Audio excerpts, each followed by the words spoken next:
give you some enemies that you suggest that you will take down?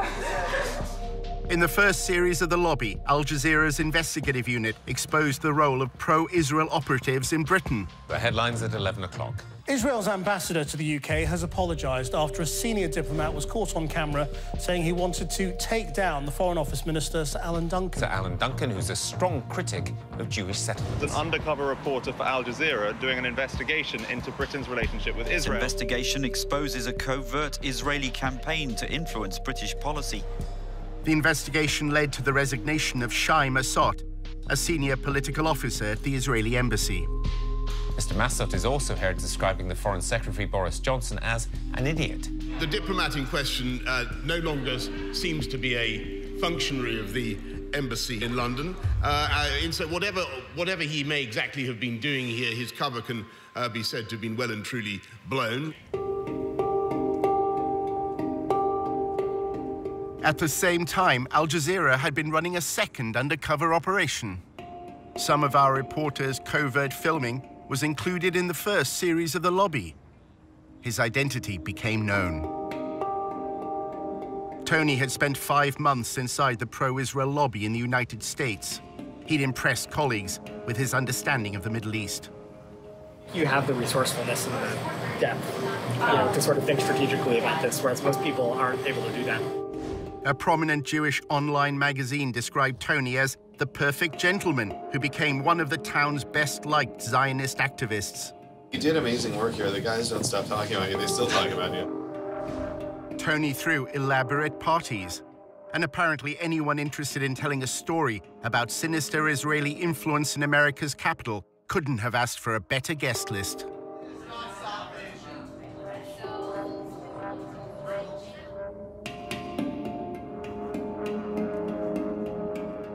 In the new edition of The Lobby, we investigate the role of pro-Israel advocacy groups in this country in the first of a 4-part series, how the lobby is being drawn into Israel's covert campaign to spy on American citizens.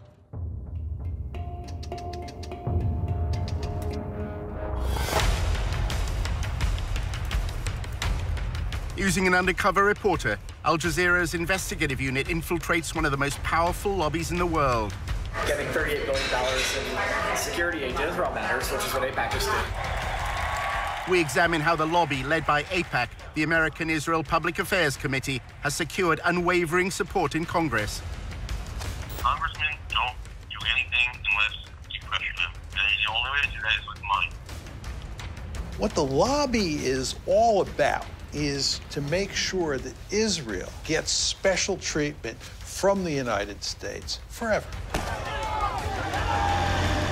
But after occupying Palestinian lands for half a century, the pro-Israel lobby is facing a new challenge.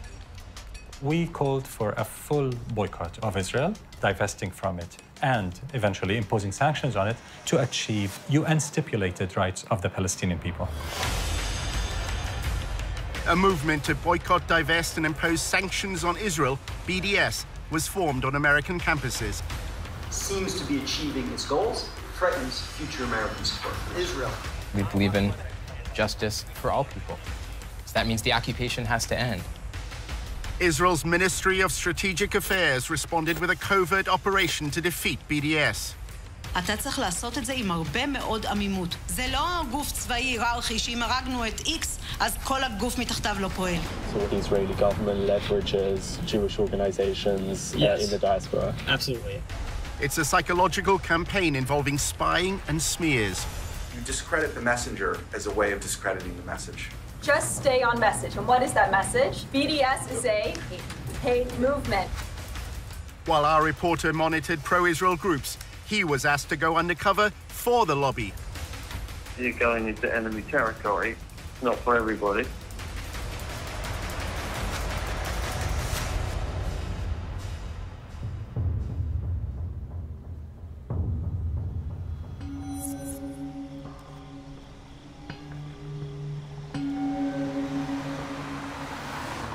We are a different government working on foreign soil, and we have to be very, very cautious. We have 3 different sub-campaigns which are very, very sensitive. regarding data gathering, information analysis, working on activist organization, money trail. This is something that only a country with its resources can do the best.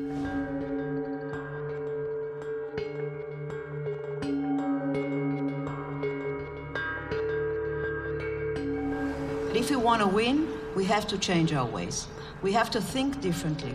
And this is waging a holistic campaign against the other side. Take him out of his comfort zone. Make him be on the defensive.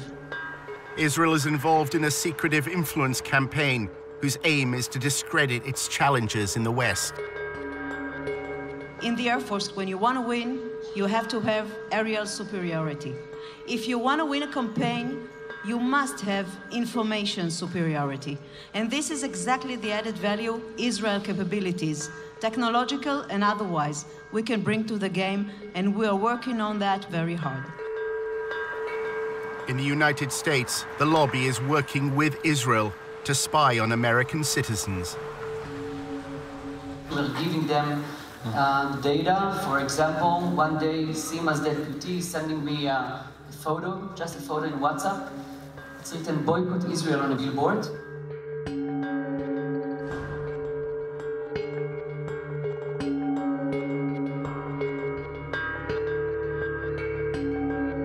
In a few hours, our systems and analysts could find the exact organization, people, and even their names where they live. We gave it back to the ministry. I have no idea what I did with this. But in fact, 3 days later, there were no billboards. We use all sorts of technology. We use corporate-level, enterprise-grade social media intelligence software. Almost all of this happens on social media, so we have custom algorithms and formulae that acquire the stuff immediately.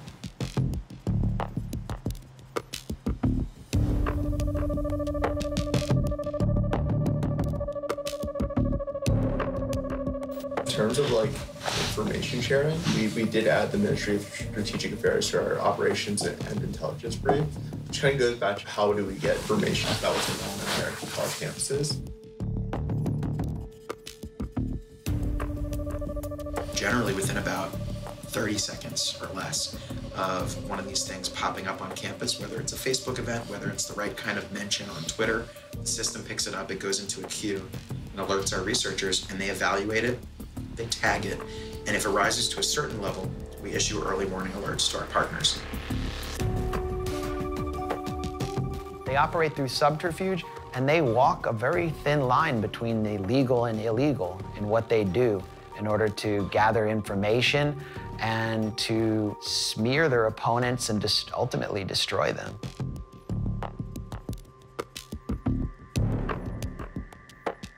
In order to understand how the pro-Israel lobby operates, you have to literally be a fly on the wall. If you can't obtain information publicly, you should try to get into the room through other means. Our undercover reporter, Tony, is British and Jewish and had recently graduated from the University of Oxford. He wrote articles and presented himself as a strong supporter of Israel. In Washington, he attended a course on the Israel-Palestine conflict. I'm from the UK, and I'm just taking a course at Georgetown here over the summer. He networked in the social circles of the pro-Israel lobby. Hi, I'm Rona. I'm Tony. Nice to meet you. Good to see you. I'm good. Good to see you. Hey. After building his profile, Tony was accepted on a training course in pro-Israel advocacy.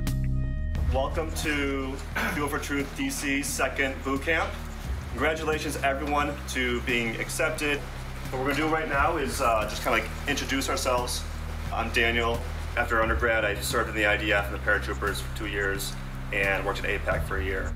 One session criticized the UN agency that provides aid for Palestinians. Children are taught in UNRWA Palestinian schools to hate Jews.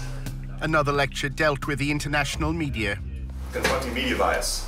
During the last war, a lot of times videos are circulating of bombed areas or victims, and a lot of it's from Syria, from Iraq 10 years ago, all this stuff. In role-play workshops, they were instructed how to respond to criticism of Israel. Can I have a volunteer? The Apartheid wall is cutting off Palestine. Boycott Israel. Divest from Israel. Sanction companies that do business with Israel. it's kind of odd to call it a wall, given that like 90% of it is a fence. This is a photo. I see a wall. Why can't Israel do more to help, Tony? Our undercover reporter played the role of pro-Israel advocate. Israel is doing a lot to help the Palestinians. I say actually Israel is doing all the best that they can, but you know, it's a tough situation. Businesses in Gaza can't freely send their trucks into Israel to sell their goods. I think you'll find that that's actually a misconception. They do allow their trucks, and what they don't allow is dangerous material. Okay, stop. After the course, Tony was accepted as a volunteer at a pro-Israel communications group called the Israel Project. It's Tony Kleinfeld. Kleinfeld. Like Seinfeld, but with a K. The Israel Project, known as TIP, describes itself on its promotional videos as a strategic communications group. At TIP, we believe we've found the answer. Israel's enemies have left the battlefield of the Middle East and are now fighting on the battlefield of public opinion. What you have with regard to the United States and Israel is a special relationship that is unprecedented in recorded history. Not simply that the United States gives Israel a tremendous amount of economic aid and diplomatic protection, it gives that aid and protection no matter what, right? It's not conditional. And the Israel Project will go to enormous lengths to achieve that end.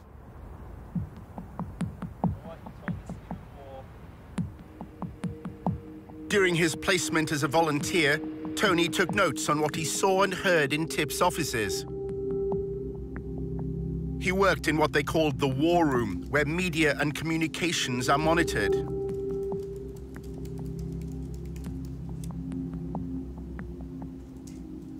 Staff described having contacts at numerous media organizations. Their primary means of influence is by forging friendships with reporters.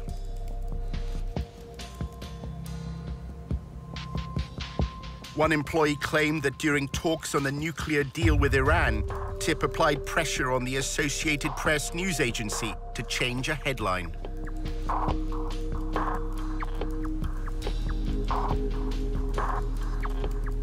Tony read the Israel Project's annual report, which described TIP's mission as building an echo chamber for pro-Israel information. That means using the media to amplify and repeat TIP's messages, as well as what the report describes as neutralizing undesired narratives. Tony saw one document which claimed that the echo chamber was within their grasp. Weeks before he started, Tony discussed with a senior manager how TIP deals with the media. There are things that you know, that you do loudly. A lot of them are things you do behind the scenes.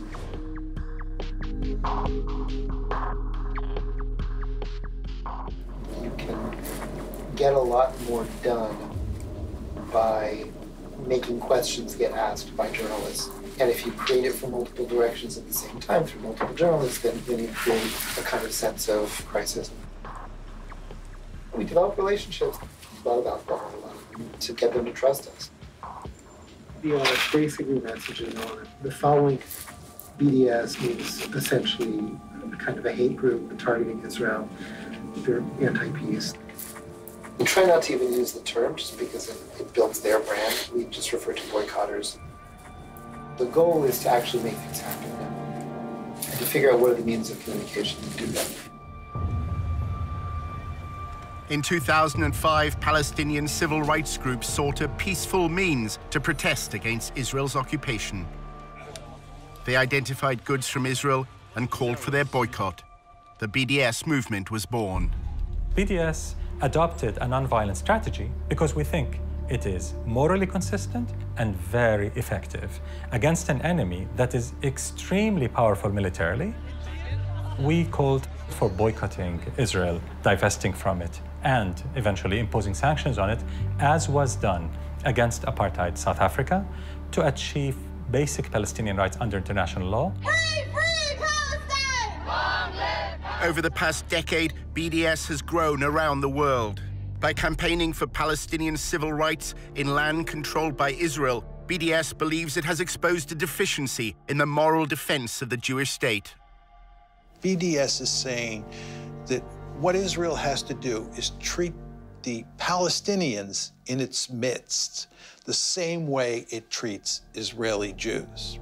The problem is that if Israel does that, there are more Palestinians, or there will be more Palestinians inside Greater Israel than there are Jews. And that means that if you had a system where everybody was treated equally and there was one person and one vote, that you would no longer have a Jewish state. The secretive Ministry of Strategic Affairs, based in the Prime Minister's office in Jerusalem, was given a mission: establish a covert campaign to defeat the BDS movement. אנחנו אחראים על המאבק בתופעה, ובמסגרת זו יש לנו 4 רגליים: התראה, הרתעה, התקפה והסברה. אז אני אגיד לך שכשאם אתה רוצה לנצח בניהול מערכה, אתה צריך לעשות את זה עם הרבה מאוד עמימות. כמו שכשעבדתי על סוגיות צבאיות, כמו חיזבאללה, או כספי טרור, או סוריה, או כל מדינה אחרת שאיתה בעבר ניהלתי מערכה מולה כקמן. לא הלכנו ואמרנו לצד השני מה אנחנו מתכוונים לעשות. השארנו אותו בעמימות. Government ministers attacked me in person, one of them threatening BDS leaders with targeted civil assassination, and others threatening to revoke my permanent residency, along other threats. לא מעטים מבין מנהיגי ה-BDS מקיימים קשרים, קשרים כספיים, קשרים ארגוניים, קשרים אחרים, עם גורמים עוינים למדינת ישראל. תפקידנו, באמצעות הפעלת המודיעין, לחשוף את הקשרים האלה, ובהחלט באמצעות החשיפה הזאת, גם לדעת לפעול נגדם, לבודד אותם, גם להעביר מידע לאותם גורמים מודיעיניים בעולם וגורמים אחרים. ישראל חייבת לבצע סיכול אזרחי ממוקד במנהיגות למול פעילי ה-BDS. The campaign includes monitoring the activities of American students. אנחנו עכשיו למשל נמצאים בתהליך שלם של ליצור תמונה כוללת על הקמפוסים. אם אתה רוצה לנצח תופעה, אתה צריך לדעת להיות עליה בעליונות במידע וידע.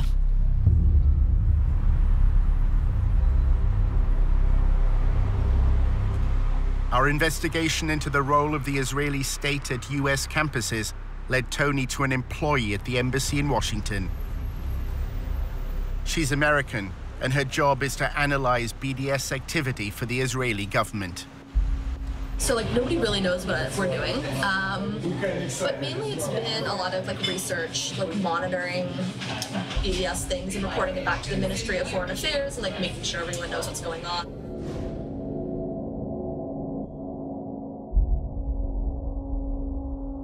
They need a lot of research done and stuff like that. When they talk about it in Knesset, usually I've contributed to what the background information is. I'm not going to campuses. It's more about connecting organizations and I guess campuses and providing resources and strategy if students need it. Is the Israeli embassy trying to leverage faculty? Yeah. We're working with several faculty advocacy groups that kind of train faculty, so we're helping them a little bit with funding, connections, bringing them to speak, having them speak to diplomats and people in the MFA that need this information. So I kind of want to be that resource to show students we appreciate what you're doing, we see what you're doing. Here's some information if you need anything at all. We can connect you, just kind of be that person there for you. Julia was president of the pro-Israel group at Davis, which is part of the University of California. Davis began as a center for agricultural studies, and its students are known as Aggies. I came to UC Davis, which had a reputation of being a really pro-Israel. Now it's the top 5 most anti-Israel schools in the U.S. Why is that? Because of everything that happened in the last few years. It was just particularly bad. And there's a huge Muslim population in Sacramento, which is right next to Davis. The growing support for the BDS movement in Davis and the lobby's response to it is part of a narrative that's unfolding across America's campuses. Students for Justice in Palestine, or SJP, brought a divestment motion before the Student Senate. I was very, very nervous. The entire room was filled. I think we had about 600 students and people from the community coming in to witness this vote. I am here today because, quite frankly, I am ashamed. I am ashamed of my university for supporting apartheid genocide of my people in Palestine. I ended the speech with something along the lines of being on the right side of history and for the university to end its unethical ties with these corporations who were doing brutal things to Palestinians. We knew they were going to win because our entire student senate was all pro-BDS, and they ran for that purpose and won for that purpose, and we've been pushed out of student government for months. Good evening. My name is Julia Rivkin, and I'm the president of Aggies for Israel. Students streamed the hearing online. The pro-Israel group also filmed it with another purpose in mind. Their videos would play a key part in the story that was to unfold in the days ahead. I was waiting to see what she would say. I was waiting for a blow to come my way, and that blow sure came. We have been ignored and disrespected year after year, but we have never been silenced. We are a beacon of peace and inclusion on a campus plagued by anti-Semitism. The talking points were that the resolution was anti-Semitic, that it was divisive. If it's divisive in the fact that you either support human rights or you don't, then so be it. The intolerance that spawned this resolution is the same kind of intolerance that has spawned anti-Semitic movements throughout history. The entire thing looked very rehearsed, very, very aggressive, almost comically so. Julia and her pro-Israel allies had already decided that they didn't want a debate. At 4 a.m. the night before, me and my team were like, "You're gonna lead the walkout," and I was like, "Okay." And they're like, "We're gonna film it just for our own purposes." I was like, "Totally cool." So when everything was happening, we went into it knowing we were going to lose. So our strategy was how to ultimately win while losing the vote. This is our victory. And we who are victorious need not legitimize the words spoken in this empty hearing. So if you are here tonight in opposition to this resolution, I invite you now to stand up, really stand up, and join me in walking out of this room. That was a wowing moment. To have them just stand up, everyone just kind of was like, what's going on? It was very shocking.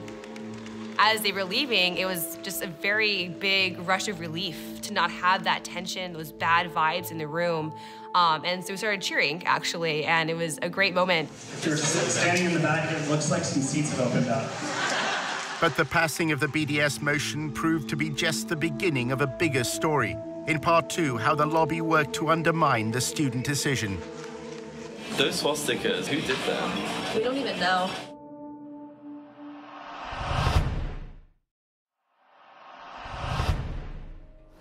Hi. Hello.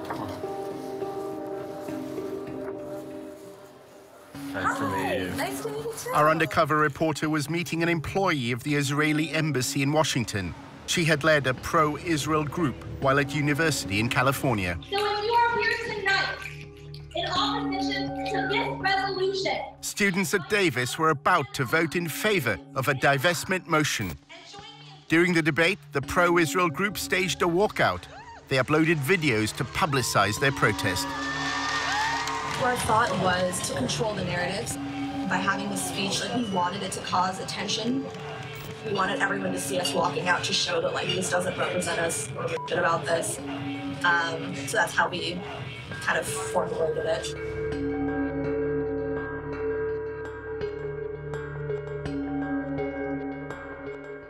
That day, all of us released 50 op-eds in major news sources so that when people made a hashtag and a whole thing trending, so when people opened their Facebooks, it wouldn't be them celebrating their victory, it would be us sharing our stories. Once it blew up, then random people, the Huffington Post contacted me and was like, "Do you have anything to say?" And I was like, "Conveniently, I wrote an op-ed 2 weeks ago just in case."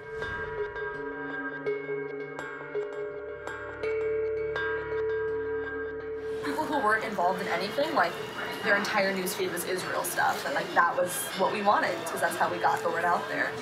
How do you delegitimize the other side? Delegitimizing them.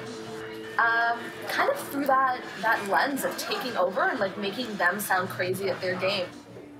The student senator who's Muslim made a Facebook status saying like Israel will fall, like Sharia law is taking over Davis, like we love Hamas, like that kind of status. So that happened. We had been called terrorists and told that we were Hamas sympathizers, that we want to bring Sharia law to campus and things like that.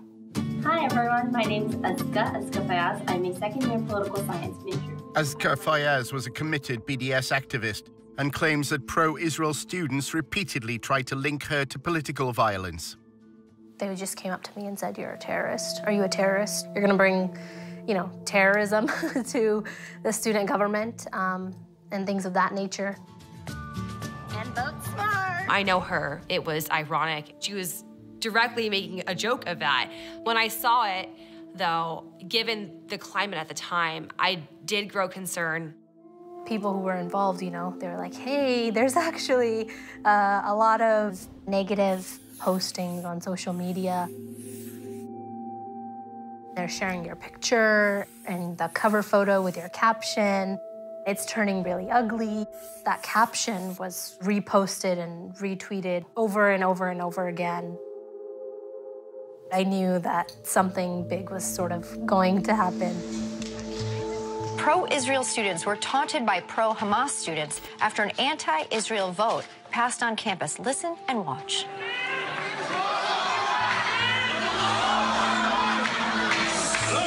And right after the vote passed, a student senator posted this on Facebook. Hamas and Sharia law have taken over UC Davis, BRB crying over the resilience. I don't have the capacity to bring Sharia law to the University of California, Davis. I don't think any of us really do have the capacity. They wanted to try to make me look as evil and violent as possible. How can we use their words out of context in such a way that their victory doesn't seem so victorious anymore? Conveniently, like the divestment video just happened to do that. Like when they all started shouting Allahu Akbar as we were leaving, like that was really nice for us in a way because like we caught them just, doing what they're doing. And then it like went viral on YouTube. Anger and tension running high at the University of California Davis campus. What you just saw played out late last week as the Student Government Association voted on a resolution to boycott the Jewish state of Israel. They kept showing it over and over again. And then they just said that the Muslim students forced the pro-Israel students to leave the room. Reports say when the Israel supporters tried to object to this vote, the pro-Palestinian students you just saw tried to shout them down with cries of Allahu Akbar. I invite you now to stand up. Really, stand up. And join me in walking out of the room. Of course, we know that they left willingly, and they stated that they were going to walk out of the room. It's incredible to hear Allahu Akbar shouted in the middle of this university. And what does that represent, Megan? The subjugation of women, the torture of homosexuals, the torture of Christians, the crucifixion of Christians. That's what it has come to represent, and that's what they're shouting. The pro-BDS activists at UC Davis then faced another crisis. 2 days after a resolution passed, unfortunately, someone defamed the Jewish frat house and had painted swastikas all over it. Outrageous, just not acceptable behavior at all. What was upsetting to us, however, was they had the media there right away. Disturbing discovery for a UC Davis student. Jewish students found swastikas painted on their fraternity house in Davis.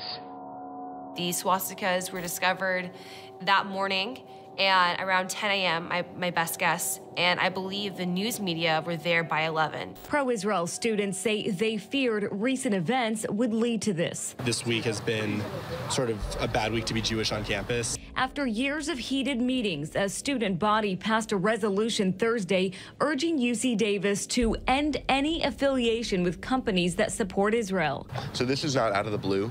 We're pretty sure this is directly related. Who were they finger pointing at but us? Us who were still on this high of finally getting this resolution passed, still in high spirits, just crushed us. Roseanne Barr tweeted, "All the Jews should leave Davis and the rest of the school should be nuked." It was a crazy time. A general flooding of Islamophobia by the media. And I was dealing with like news outlets and media, and it was like the day after there was some swastikas on campus, and it was like it all blew up and became a full-time job. Those swastikas, like who did them? We don't even know. I think it's just some like random like white supremacist type people who just came, did it, and left. We don't think it was students. That's pretty surprising because it was very clear from their behavior towards us, their attitudes towards us, that we had done some heinous crime to them and that we deserved to pay for it.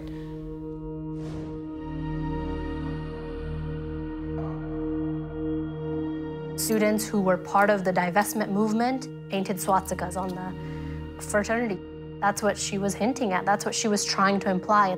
Why would we act against our interests and do that at a moment when we were, I guess, victorious? The fact that it was just so quickly tossed onto us as those who had done this, it was damaging. It was hugely damaging.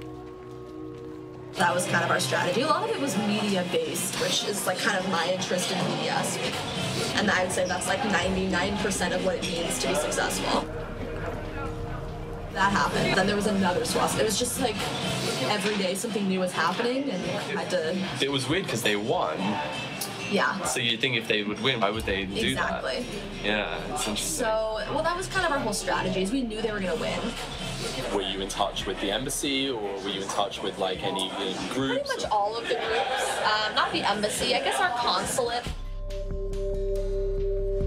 As well as the Israeli consulate in San Francisco, Julia's anti-BDS campaign had the guidance of several pro-Israel lobby groups. Stand With Us helped us a little bit in terms of actual research on the speech. They gave us some like legal research type stuff. I'm always biased and want to work with AIPAC, so they kind of helped. We're like moral support.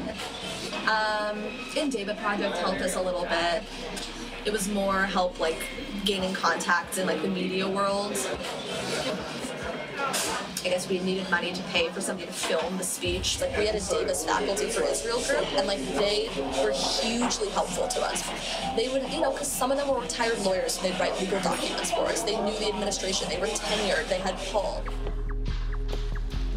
Despite the passing of the BDS motion, the governors of the university known as regents are under no obligation to abide by the students' vote.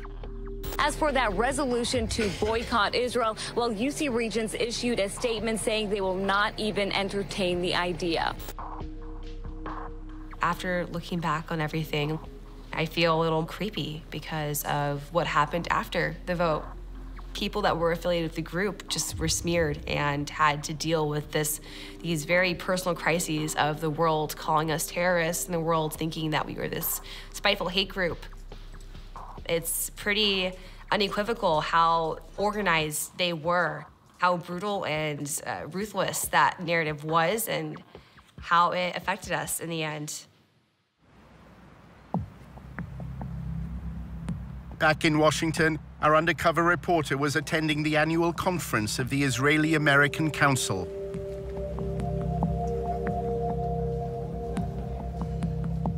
The IAC's role is to connect American Jews to Israel. This year, combating BDS was top of the agenda. I think we need to worry. The polling isn't good, and all of you probably know it. If you look at the polls, the younger you get on the demographic scales, the lower support for Israel is.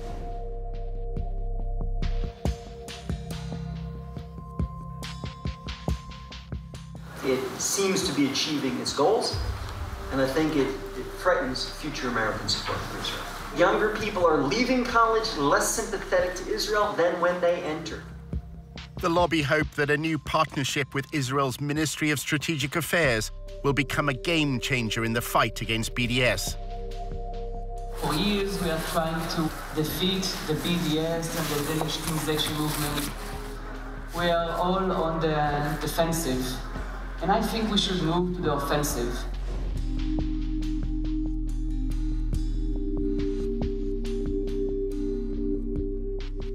Using especially cyber and internet tools to try and defeat this ugly movement.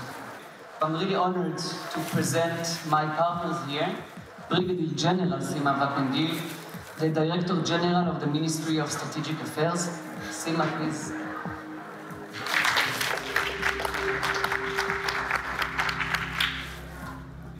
The fact that the Israeli government decided to be a key player means a lot, because we can bring themes that usually are not existing in NGOs or civilian entities that are now enrolled in this theme.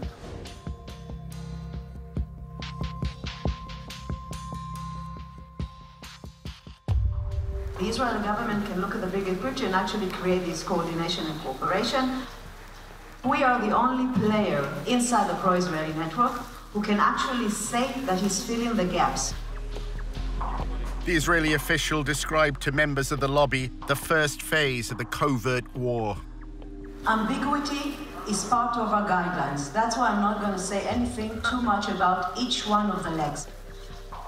The first one is intel, intelligence, or data, or information. What we've done is mapped and analyzed the whole phenomena globally, not just the United States, not just campuses, but campuses and intersectionality and labor unions and churches. We started to establish a project called Israel Cyber Shield. This project is actually a civil intelligence unit that collects, analyzes, and acts upon the activists in the BDS movement, if it's people, organizations, or events. And we give everything we collect. We are using the most sophisticated data system, intelligence system in the Israeli market. Let's take the defense activity that we're doing and make it into proactivity and offense activity. Israel has used cyber sabotage. We suffered from intense denial of service attacks, hacking attacks on our websites. Israel decided to go on cyber warfare against BDS publicly. They said, we shall spy on BDS individuals and networks, especially in the West. We have not heard a peep from any Western government complaining that Israel is admitting that it will spy on your citizens. Imagine Iran saying it will spy on British or American citizens. Just imagine what could happen. The Ministry of Strategic Affairs brings together this group called the Global Coalition for Israel. And it's like leading pro-Israel advocacy groups around the world.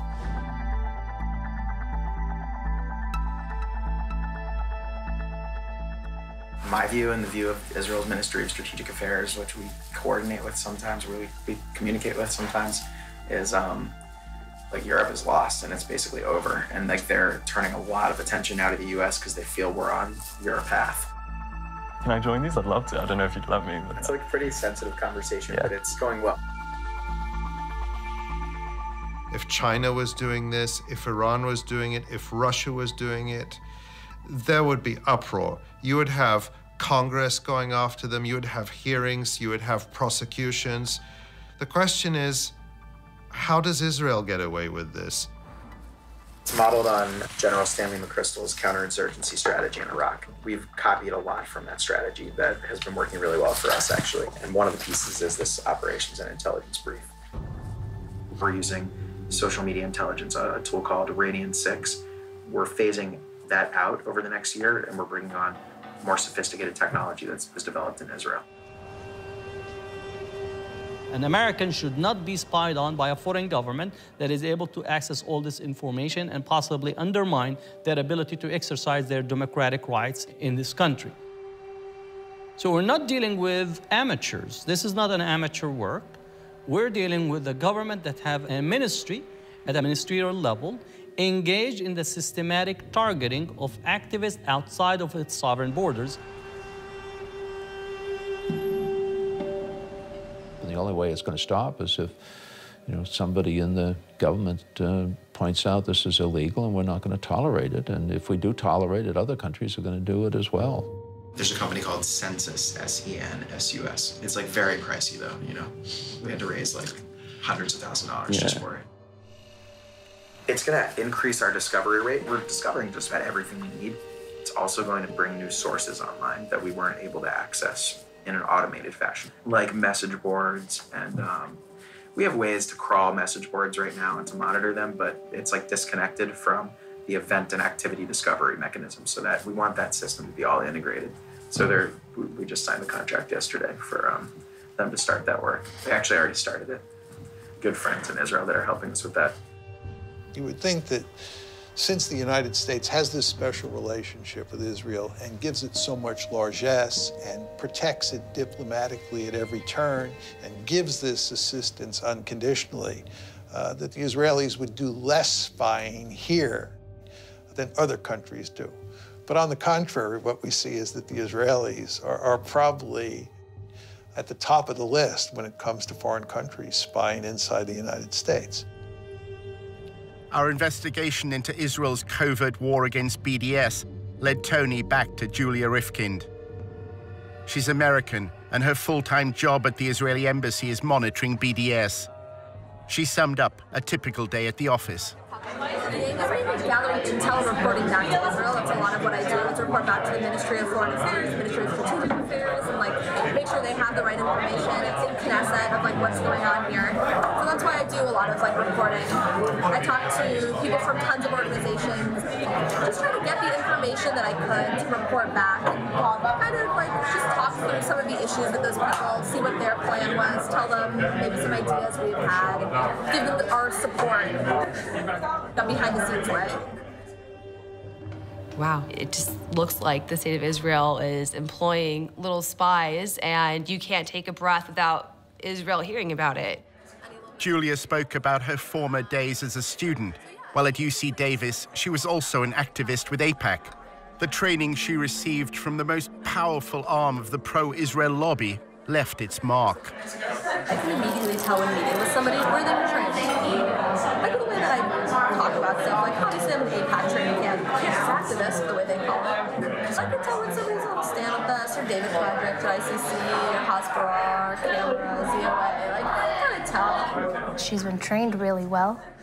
She follows the commands that she has been given by these Israeli organizations, and she follows it really well. I pretty much, all my friends work at AIPAC, all of them. So whenever we have events at the embassy, and there's we should invite AIPAC people, it's a joke that obviously I'm gonna be the one to write all the emails down. So whenever they're we have to submit names of lists for events, mine's 15 names and 14 of them are AIPAC.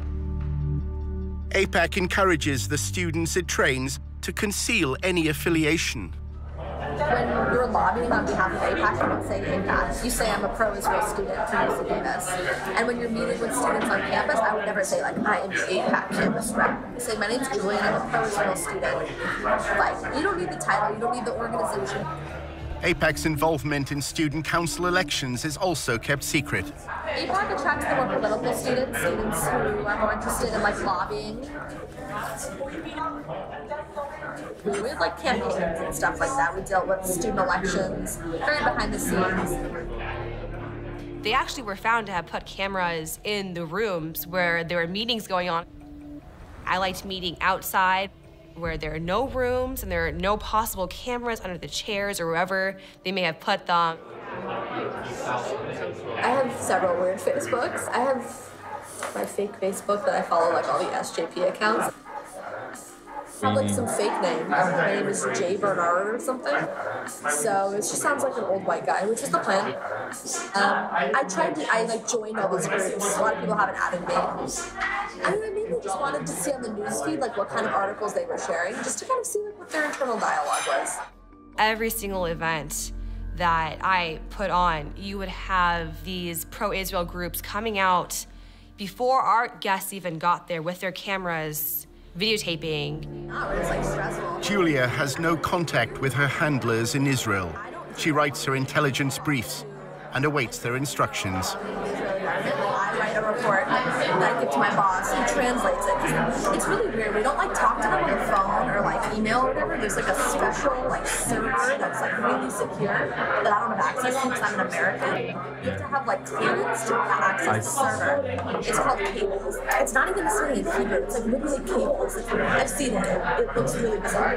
So I write reports that my boss translates into the cables and sends them, and then they'll send something back, and he'll translate it and tell me what I need to do. If she believes it's spying on activists to suppress a free speech movement, then, you know, peace be to her. And I hope she feels good sleeping at night being on that side of things.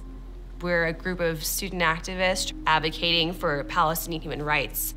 And to think that we're so upsetting and threatening to a state is pretty awe-striking to me.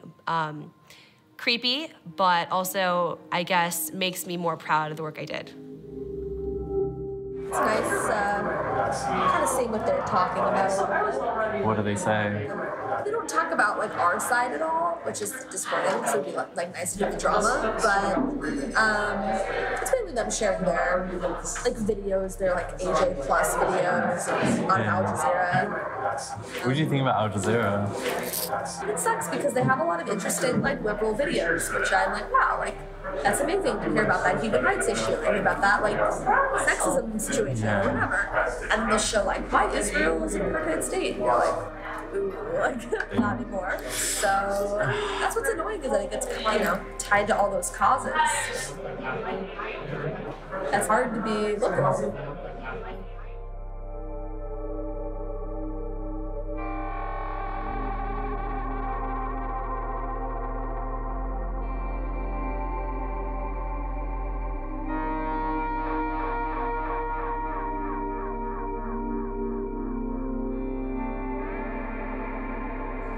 You represent that government. I can't say anything negative about Bibi or like the government because I technically work for them. Not directly, but I'm just a normal American.